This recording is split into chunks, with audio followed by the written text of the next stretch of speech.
Students, हम लोग already कुछ डायमेंशनल फॉर्मूला डिराइव कर चुके हैं।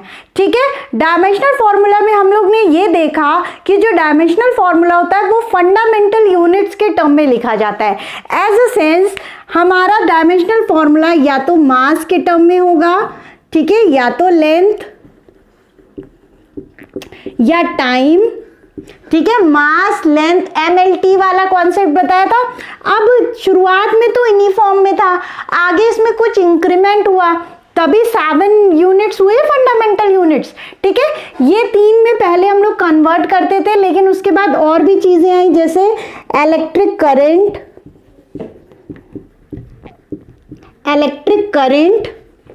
ठीक है, थर्मोडायनेमिक टेम्परेचर या टेम्परेचर ओनली। ठीक है, mass length time electric current temperature amount of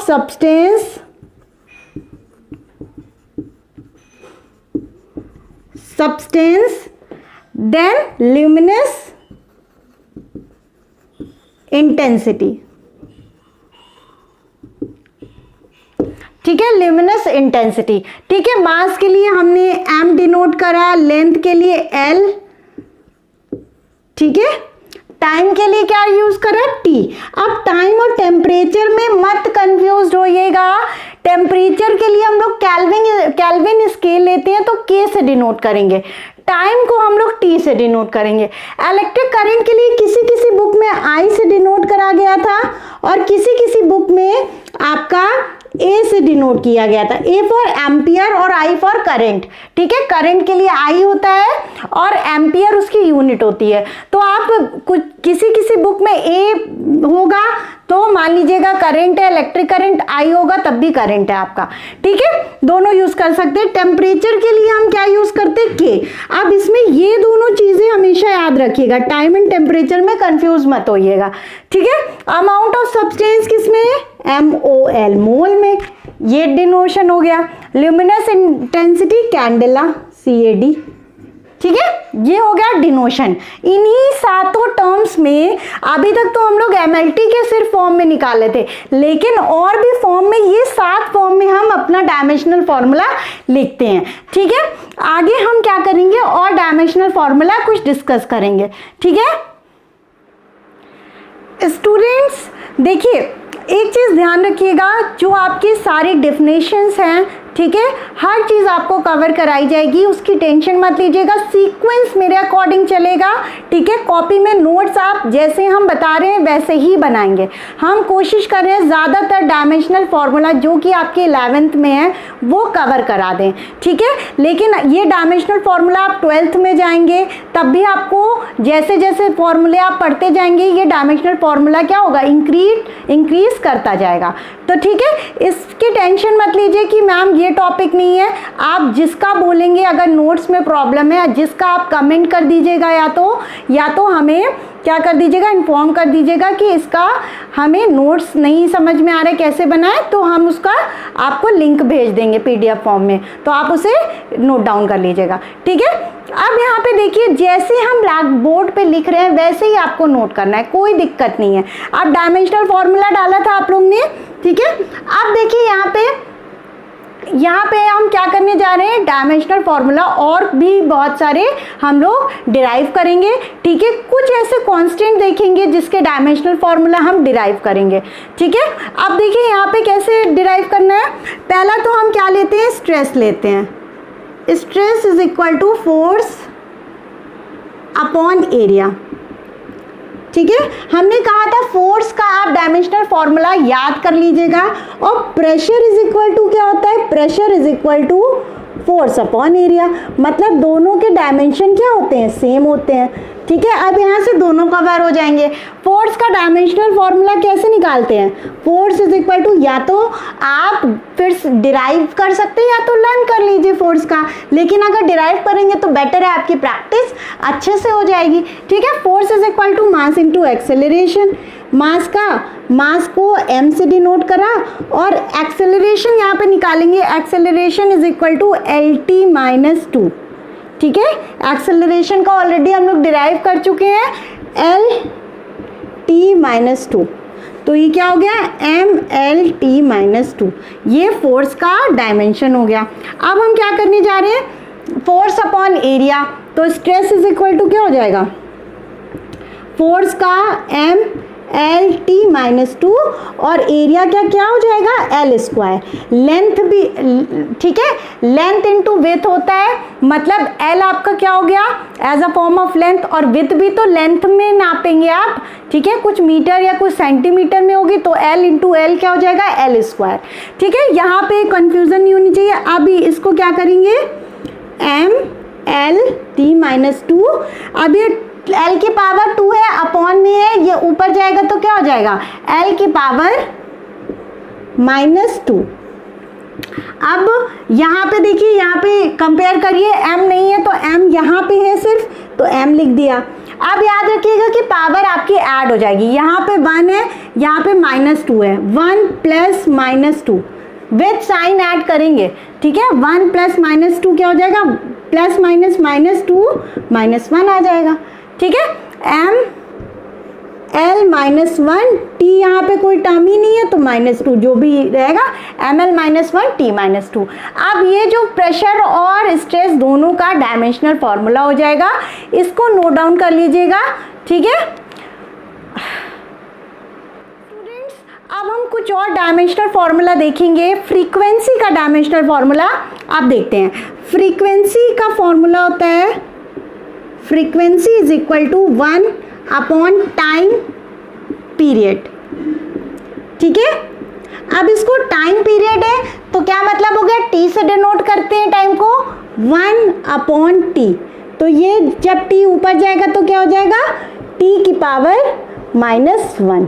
अब देखिए, ये अगर ओवरऑल डायमेंशन आपको लिखना हो तो आप ऐसे भी लिख सकते हो, और करेक्ट मेथड M0L0T-1, ठीक है। अब ये आपका डायमेंशनल फॉर्मूला, ये आपके जो पावर्स होते हैं ये आपकी डायमेंशंस होती हैं, ठीक है, ये आपकी डायमेंशंस होती हैं। अब देखिए, हो गया फ्रीक्वेंसी का फॉर्मूला, हो गया M0L0T-1।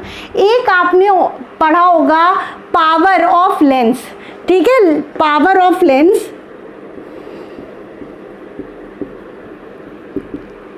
लाइट चैप्टर में पावर क्या होती है, 1 अपॉन फोकल लेंथ, ठीक है, 1 अपॉन फोकल लेंथ, लेंथ आ गया ना टर्म, तो इसमें क्या हो जाएगा 1 अपॉन L, ये 1 अपॉन L, जब L ऊपर जाएगा तो क्या हो जाएगा L की पावर -1। इजी है ना। अब चलिए, ये तो हो गया आपका 10th का फॉर्मूला। एक और फॉर्मूला आपने पढ़ा होगा मैग्निफिकेशन का, ठीक है, मैग्निफिकेशन M से डिनोट करते थे, M is equal to -V/U।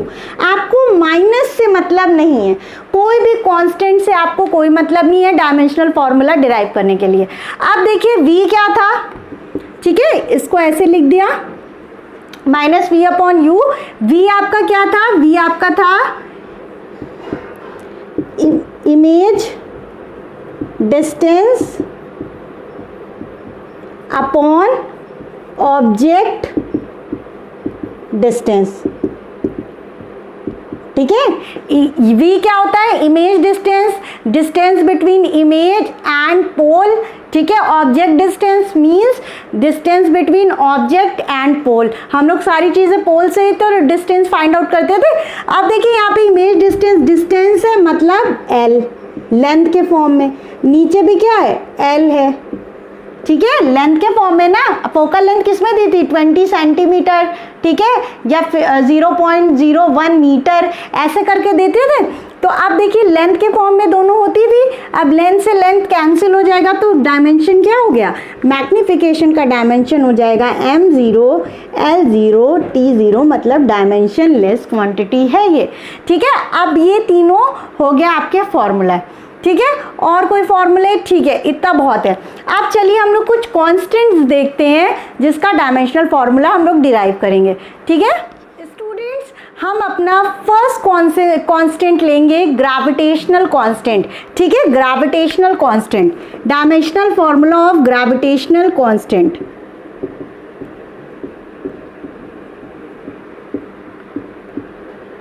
Constant देखिए ज़्यादातर केसेस में आप लोगों को ये बताया गया होगा कि ये कांस्टेंट का डायमेंशन क्या है, लेकिन कुछ ऐसे इंपॉर्टेंट भी कांस्टेंट है जिसका डायमेंशन आपको लर्न करना पड़ेगा, ठीक है, या फॉर्मूला लर्न करके डिराइव कर लीजिएगा, ठीक है। अब इसको देखिए, ग्रेविटेशनल कांस्टेंट आप लोगों ने ग्रेविटेशनल फोर्स पढ़ा है, ठीक है। F इज इक्वल टू क्या होता था, G(m1m2)/r²। ये होता था। अगर हमें ग्रेविटेशनल का वो निकालना है डायमेंशन, तो G इज इक्वल टू निकाल लेंगे। तो ये क्या है, डिवाइड में इधर जाएगा तो मल्टीप्लाई हो जाएगा, इज इक्वल टू G(m1m2), ठीक है। अब m1 m2 इसमें मल्टीप्लाई में इधर डिवाइड हो जाएगा, F into r² m1 m2। जी, r क्या होती है, डिस्टेंस ना, square of the distance between them, ठीक है। अगर एक m1 है और एक m2 है और इन दोनों के बीच की डिस्टेंस r है, ठीक है। मास, ये m1 क्या है, mass of first quantity, m2 क्या है, मास ऑफ सेकंड क्वांटिटी और ऑब्जेक्ट, ठीक है। अब देखिए फोर्स का हमने आपको बताया था डायमेंशनल फॉर्मूला, आपको याद करना है, mLT-2, mLT-2। अब r क्या है, डिस्टेंस है, r का स्क्वायर, डिस्टेंस मतलब in the form of length होगी, है ना। डिस्टेंस क्या होगी, 20 मीटर, ठीक है, 30 centimetre, in the form of length होगी ना, दोनों के बीच की डिस्टेंस, तो लेंथ के फॉर्म में होगी, इसका स्क्वायर कर दिया, ठीक है। r का स्क्वायर है मतलब लेंथ का square upon m1 m2। m1 m2 क्या है, मासेस हैं, तो m1 का भी क्या हो जाएगा, डायमेंशन m हो जाएगा, और m2 का भी m हो जाएगा। m1 m2 से नहीं मतलब है, अगर मास है m1 हो, m2 हो, m3 है, मास के फॉर्म में है ना, आपको डायमेंशन से मतलब है, मास को वो m से रिप्रेजेंट करते हैं, ठीक है। अब इसको सॉल्व कर लेंगे। अब ये क्या हो जाएगा, mLT-2, l का स्क्वायर हो जाएगा, है ना। ये पावर मल्टीप्लाई हो जाती है, ये पावर क्या हो जाती है, ये 1 है, ये 2 है, दोनों मल्टीप्लाई हो जाती है अंदर, ठीक है, अपॉन m स्क्वायर, ठीक है। ये 1, इसका पावर 1 है, इसका पावर 1 है, मल्टीप्लिकेशन में पावर्स क्या हो जाती हैं, ऐड हो जाती हैं। अब देखिए ये हो गया। अब यहाँ से सॉल्व कर लीजिए, पहले l को सॉल्व करिए। ये l की पावर 1 है, ये l की पावर 2 है ना। ये l की पावर 1 है, ये l की पावर 2 है, तो ओवरऑल आपकी क्या हो गई, l की पावर 3 हो गई। 1 + 2 इज इक्वल टू 3, मतलब m l की power 3T-2 upon m square, ठीक है। अब हमने ये वाला, अब क्या करना है, m स्क्वायर कर देना है, एज अ सेंस यहाँ तक नोट डाउन कर लीजिए, पॉज करके वीडियो को, ठीक है, यहाँ तक नोट डाउन कर लीजिएगा।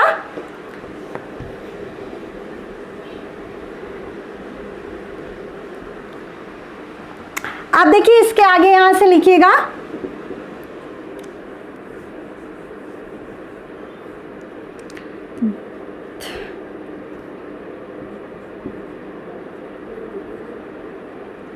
m